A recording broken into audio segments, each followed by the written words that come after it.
মানুষ তো শুধু এটাই ভাবে যে ইনভার্স যে একটা শব্দ, ইনভার্স একটা শব্দ, এটাও ঠিক।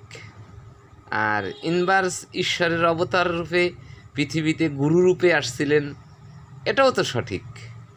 আর নির্বাচিত যে মানুষের সাথে দর্শন উনি দেশে, যাদেরকে নিয়ে উনি সঙ্গ দেশে, যে 10-15 জন লোক, তারা তো সবাই তো আছে ইনভার্স মেসেজে যেগুলো বলে, এগুলো তো যারা ওনার সাথে চলছে ইনভার্সের সাথে, এখনও অবধি অনেকে ধরতে পারে নাই যে ইনভার্স এই গুরুদেবই ঈশ্বরের অবতারই একজন ইনভার্স। এবং আপনারা যারা ইনভার্স মেসেজ দেখেন বিভিন্ন চ্যানেল তো অনেক আছে, এই চ্যানেলের যে ইনভার্স মেসেজ দেখেন, এই মেসেজের যে প্রধান চরিত্র ইনভার্সই করে গেছে এই ধরায় এসে।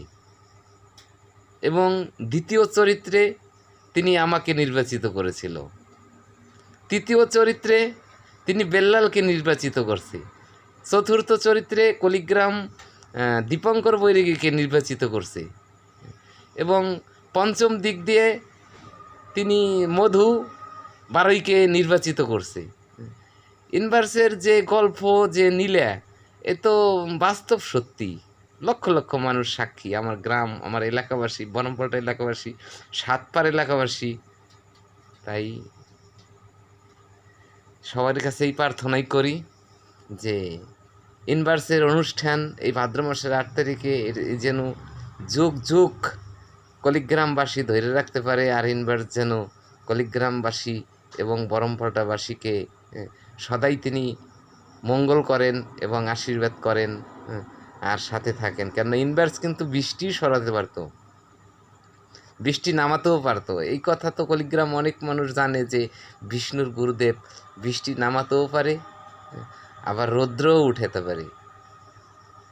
এটা কিন্তু অনেকেই জানে। তাপস বারৈ, মধু বারৈ, দীপঙ্কর বৈরাগী, এরা সবাই জানে। গোবিন্দ রায় ফুলকুমরি, উনি তো একজন প্রাচীন মানুষ। এরকম নির্বাচিত অনেকেই আছে একজনের পর। এই জন্যই বলছি ইনভার্স মেসেজ একটুও মিথ্যে না, ইনভার্স মেসেজ 100% সত্যি। এবং এলাকাবাসীদেরকে বলি যে ধর্ম এখন জাগৃত হবে। কলিগ্রামের বাড়ি থেকেই ইনভার্সের সেই ধর্ম জাগৃত হবে। আপনারা সবাই আমাদেরকে আশীর্বাদ করবেন। নির্বাচিত যারা আছি তারা যেন এই গোবিন্দর নাম যেন জগতের ঘরে ঘরে প্রচার করতে পারি, এটাই আমাদের ইচ্ছা।